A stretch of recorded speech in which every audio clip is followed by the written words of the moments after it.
Selamat pagi Bapak Ibu terkasih, dan juga nanti jemaat yang dikasih Tuhan yang mendengarkan lewat YouTube.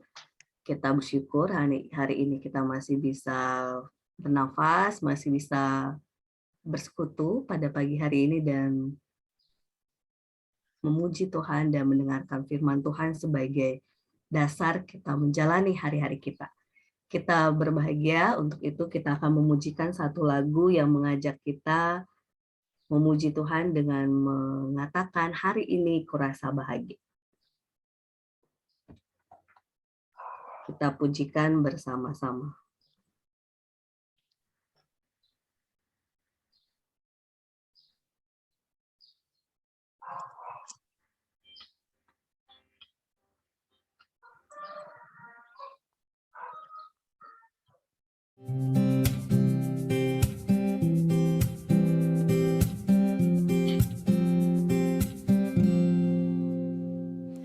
Hari ini ku rasa bahagia berkumpul bersama saudara seiman.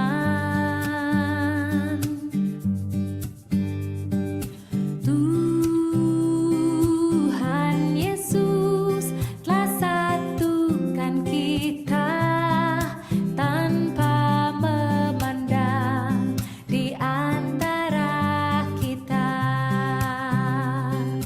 bergandengan tangan dalam kasih, dalam satu hati, berjalan dalam terang kasih Tuhan. Kau sahabatku, kau saudaraku, tiada yang dapat memisahkan kita. Oh, kau sahabatku, kau saudaraku, tiada yang dapat memisahkan kita.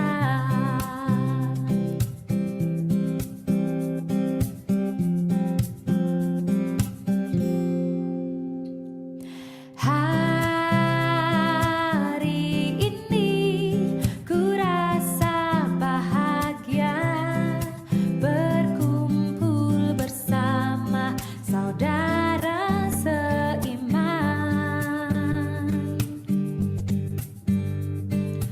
Tuhan Yesus telah satukan kita tanpa memandang di antara kita,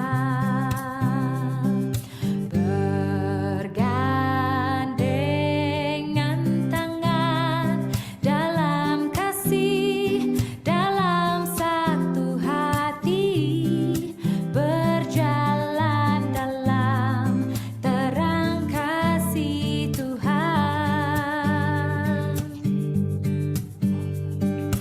Kau sahabatku, kau saudaraku, tiada yang dapat memisahkan kita. Oh, kau sahabatku dan kau saudaraku, tiada yang dapat memisahkan kita. Tiada yang dapat memisahkan kita. Oh, tiada yang dapat memisahkan kita.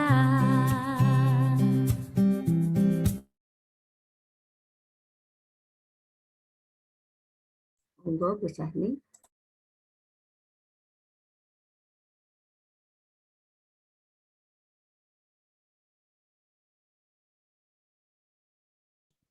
Ya, Mari Bapak Ibu kita bersatu di dalam doa. Sungguh ya Bapa, kami merasakan begitu besar cinta kasih Tuhan di dalam kehidupan kami. Kami bersyukur ya Bapa untuk istirahat yang boleh kami lalui di sepanjang malam hari yang telah berlalu. Kami percaya Tuhan menjaga kami, Tuhan mengistirahatkan kami. Bapa dalam surga, kami bersyukur untuk pagi hari ini.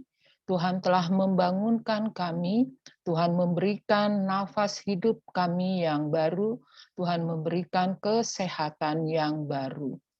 Bapa dalam surga, pada pagi hari ini, di hari yang baru pemberian Tuhan, kami mau berjalan bersama Tuhan dengan terang kasih Tuhan.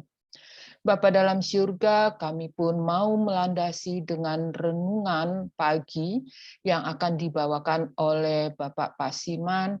Biarlah Tuhan mengurapi Bapak Pasiman, biarlah apa yang keluar dari mulutnya adalah hanya kebenaran dari Tuhan saja. Terima kasih Bapak, begitu juga jemaat-jemaat Tuhan yang nantinya akan mendengarkan melalui YouTube. Tuhan juga berkati. Hanya di dalam nama Tuhan Yesus kami berdoa dan bersyukur. Amin. Terima kasih Bu Sani. Kita akan memujikan satu lagu lagi sebelum kita mendengarkan firman Tuhan, yaitu seperti sungai rindu, seperti rusa rindu aliran sungaimu. Kita pujikan bersama-sama.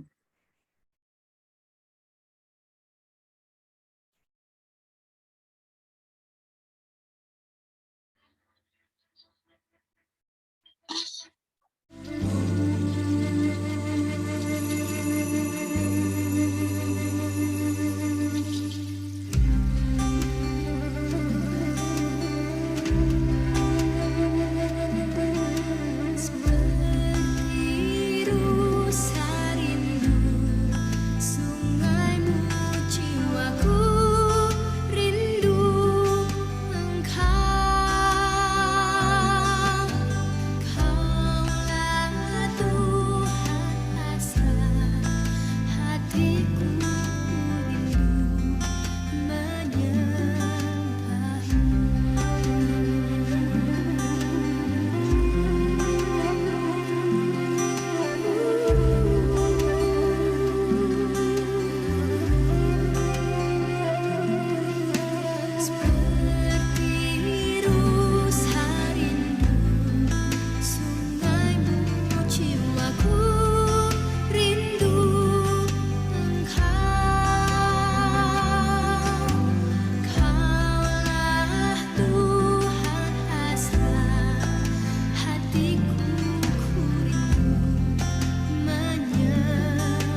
Monggo Bapak terkasih Pak Pasiman.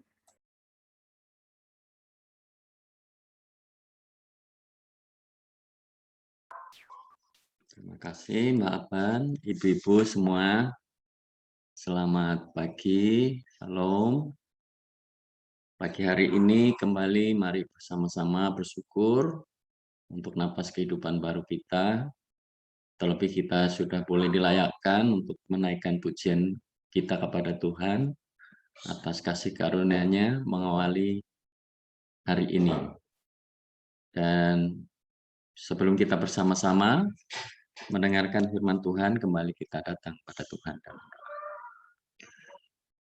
Kembali kami naikkan syukur kepada-Mu Allah yang senantiasa menjaga kehidupan kami, mengawali kehidupan kami pada pagi hari ini. Engkau telah menguatkan dan meneguhkan kami untuk bersyukur dan bersyukur hanya kepada Tuhan yang senantiasa menjaga di dalam kehidupan kami. Dan pada saat ini Tuhan, kami juga bersyukur jikalau Engkau memampukan kami untuk mendasari kegiatan kami pada pagi hari ini dengan membuka hati dan telinga kami mendengarkan kebenaran firman-Mu. Bapa, urapi kami agar kami boleh mampu untuk mendengarkan, mengerti dan memahami serta melakukan firman-Mu. Hanya di dalam nama Yesus, Tuhan dan Juru Selamat kami menyerahkan kehidupan kami di sepanjang hari ini. Terima kasih Tuhan. Amin. Ibu-ibu yang terkasih, pada pagi hari ini, mengawali kegiatan kita pada pagi hari ini, izinkan saya mengajak ibu-ibu semua untuk membaca, mendengar, dan merenungkan dari kebenaran firman Tuhan yang saya ambil dari kitab Yakobus. Yakobus pasal 4, ayatnya yang ke-1 sampai dengan ayat yang ke-10.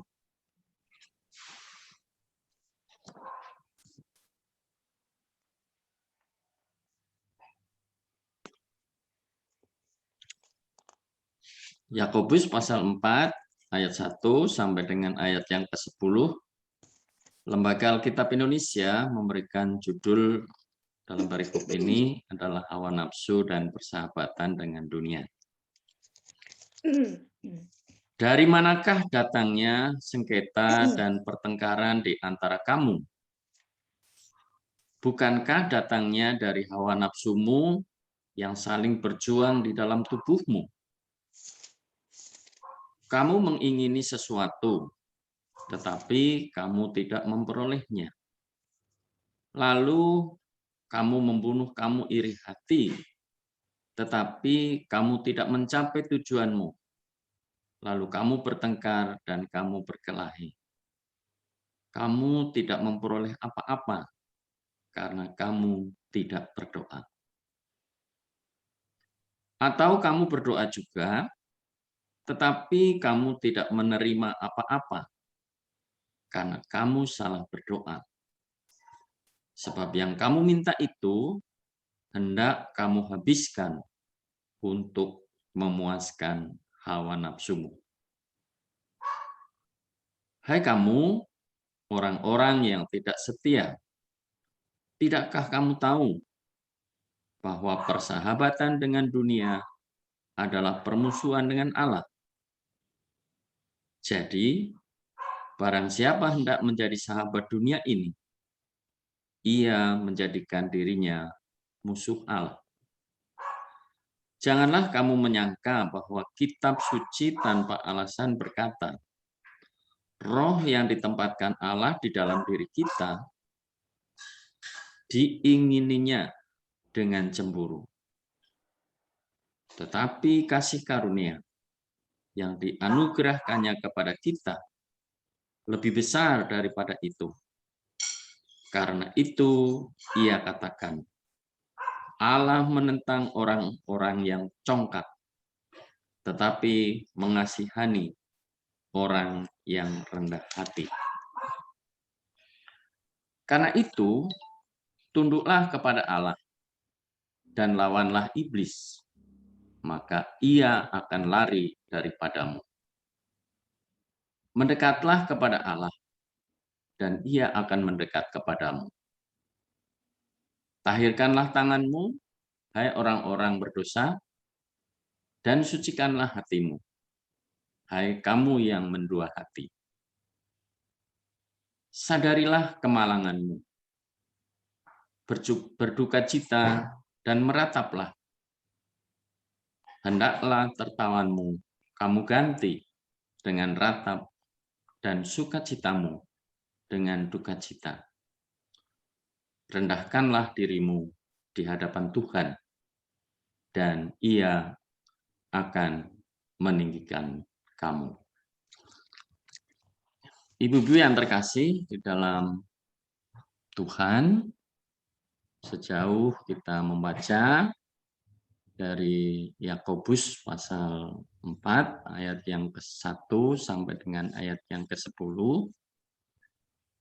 dengan perikop yang tentunya menghinggapi dalam kehidupan kita. Jadi di dalam kehidupan kita secara real selalu diperhadapkan dengan kompetisi atau perlombaan. Juga diperhadapkan dengan perbandingan. Hal ini tidak bisa kita pungkiri. Sering kali kita atau saya secara pribadi merasa kurang mampu ketika diperhadapkan dengan kompetisi yang pastinya tidak sesuai dengan apa yang ada pada perasaan kita sendiri. Nah, perbandingan kompetisi dalam kehidupan kita atau yang kita hadapi dapat menimbulkan iri hati. Dan sikap iri hati kerap kali tersembunyi. Artinya, ketika kita dimasuki atau kerasukan dengan iri hati, seringkali kita tidak mengakuinya. Meski hal itu kita tidak bisa dibohongi dalam raut wajah kita, hati kita, karena akan nampak ketika kita terhinggapi oleh rasa iri hati. Dalam ilmu psikologi menjelaskan bahwa iri hati itu dialami oleh setiap orang, khususnya orang-orang yang rendah diri dan orang-orang yang mengalami kegagalan. Nah, saya, ibu-ibu semua, apakah mengakui hal yang seperti itu? Nah, di dalam Yakobus menunjukkan bahwa iri hati dipandang sebagai hal yang sangat serius oleh Allah. Sekali lagi, Yakobus menunjukkan bahwa iri hati itu dipandang sebagai hal yang sangat serius di hadapan Allah.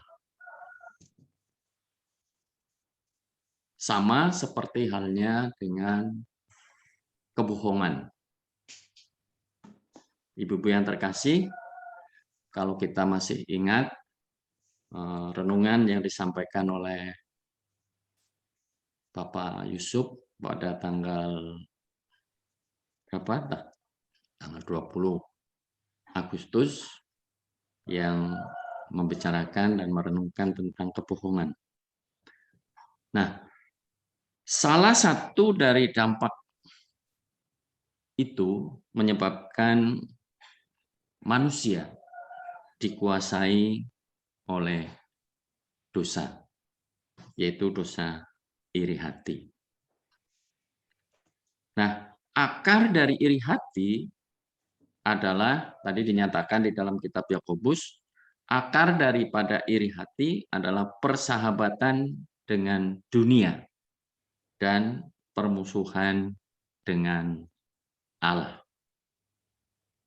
Yakobus 4, ayatnya yang keempat. Nah, apa sih iri hati itu? Iri hati adalah merupakan ekspresi. Tadi di depan saya sampaikan, barang siapa yang memiliki rasa iri hati akan terlihat di dalam wajahnya. Jadi iri hati adalah merupakan ekspresi ketidakpuasan manusia terhadap posisi yang telah ditetapkan oleh Allah, yang sudah menjadi tatanan Allah terhadap diri kita. Segala pemberian Allah dirasakan tidak cukup atau tidak mencukupi buat kita. Dan akhirnya hawa nafsulah yang menguasai dirinya. Ia menginginkan banyak hal, tetapi tidak dapat terkendalikan. Ia selalu merasa kurang, sebab segala sesuatunya tidak dapat memuaskan. Ibu-ibu yang terkasih di dalam Tuhan Yesus, iri hati membutakan diri terhadap anugerah Allah. Artinya kita tidak merasakan syukurnya dengan pemberian yang ada pada kita. Maunya hanya melihat orang lain, sehingga kita tidak mampu untuk mensyukurinya. Iri hati tidak hanya didapati pada orang-orang yang tidak pernah berdoa, tetapi banyak juga orang-orang yang seakan-akan sangat religius, namun menentang Allah. Baginya, doa bukanlah relasi untuk berkomunikasi dan menyadarkan diri kepada Allah, melainkan doa itu hanya sebagai sarana untuk menuntut kepada Allah agar supaya dapat memuaskan hasratnya, hawa nafsunya yang tidak terbatas.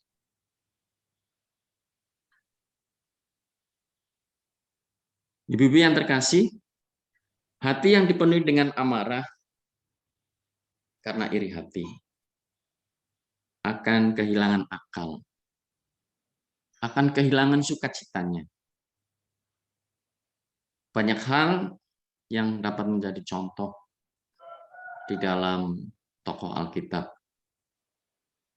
Misalnya di dalam Perjanjian Lama, bagaimana Kain karena iri hatinya memuaskan hasratnya dengan tanpa berakal, sehingga adiknya sendiri pun menjadi korban. Itu salah satu contoh dalam Alkitab. Nah, contoh yang nyata, yang real dalam kehidupan kita, pasti sering kita melihatnya di sekitar kita. Iri hati menimbulkan perasaan tidak senang. Jadi kalau hati kita dirasuki dengan iri hati, pasti satu, rasa senang tidak ada. Yang berikutnya, rasa gelisah. Bahkan kegusaran hati. Apa sebabnya?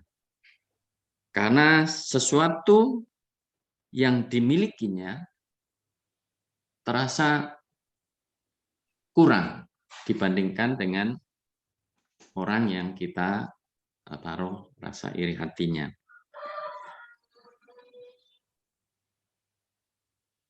Nah, rasa iri hati mewujudkan mengakibatkan suatu tindakan yang mencelakakan orang lain.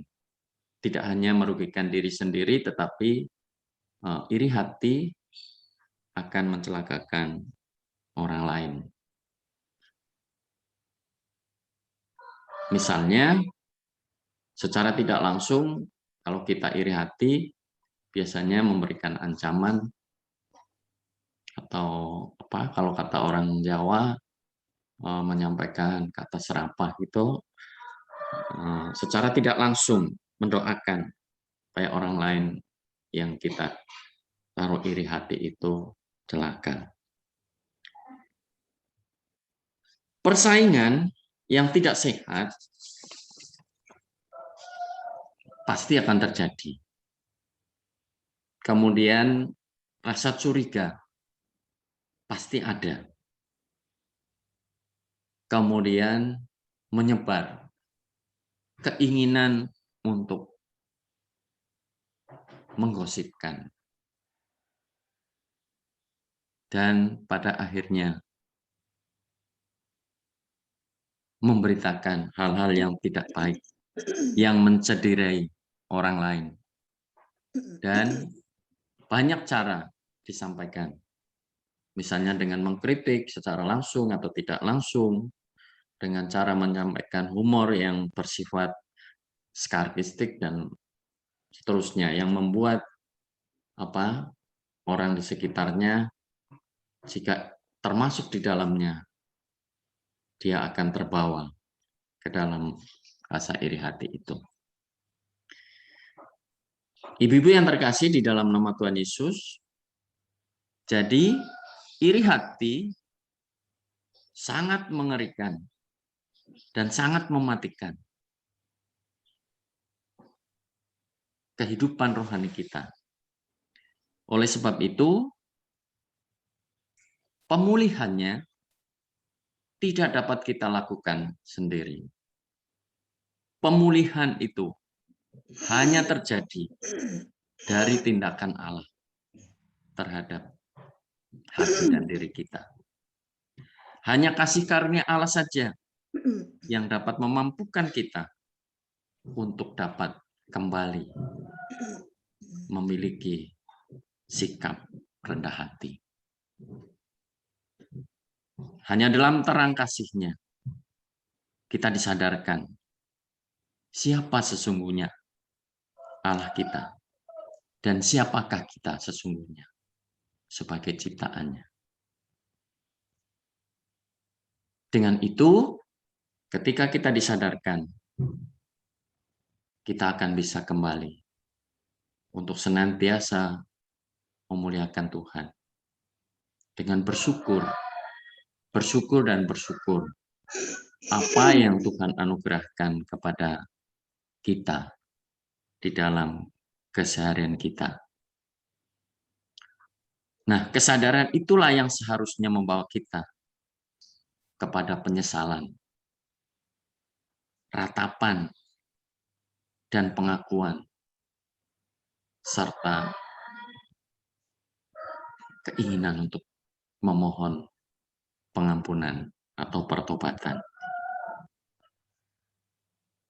Untuk itu, ibu-ibu yang terkasih, mari bersama-sama kita datang kepada Bapa yang penuh kasih dengan kejujuran dan mau mengakui bahwa kita sering merasa iri hati. Dan kita sering melakukan hal yang jahat. Dengan kesiapan hati kita, keberanian kita untuk datang kepada Tuhan dengan kejujuran dan ketulusan hati itu, niscaya semuanya ini Tuhan berkenan mengampuni kita.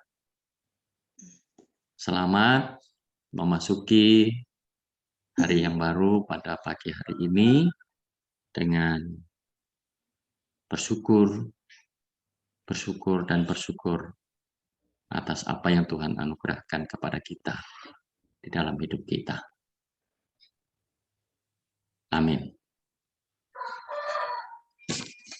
Mari bersama-sama kembali kita serahkan hidup kita pada Tuhan. Tuhan Yesus yang senantiasa menyertai dan memampukan setiap kami, memberikan sukacita dan kemampuan untuk senantiasa bersyukur atas setiap hal yang boleh terjadi di dalam kehidupan kami, karena apa yang terjadi dalam kehidupan kami itu adalah anugerah Tuhan yang besar. Ya Tuhan, Engkau memampukan kami untuk menjauhkan diri kami dari iri hati. Jikalau itu terjadi Tuhan, Engkau hadir untuk memampukan, meneguhkan kami, dan memberanikan kami untuk datang kepada Tuhan dengan segala ketulusan hati kami, dan memberanikan kami untuk datang mohon pengampunannya. Bapa dalam surga, meyakin dan percaya di sepanjang hari ini Kau menjaga kehidupan kami, sehingga kami boleh hidup bersama-sama dengan Tuhan, dengan sukacita yang dari Tuhan, dan dengan ini semua kami boleh bersama-sama untuk memuji dan memuliakan Tuhan dengan segenap hati kami, karena Tuhan yang menguasai kami. Bapa di surga, inilah isi hati kami, kehidupan kami sepanjang hari ini, yang kami mau serahkan sepenuhnya hanya ke dalam tangan pengasihan-Mu saja. Berkati kami Tuhan, di dalam nama Yesus kami berserah. Amin. Monggo Mbak Pan. Terima kasih buat Bapak Sivan atas renungannya, sharing dan saling mendoakan di YouTube. Juga silahkan nanti sharing dengan keluarga dan juga saling mendoakan. Tuhan Yesus memberkati.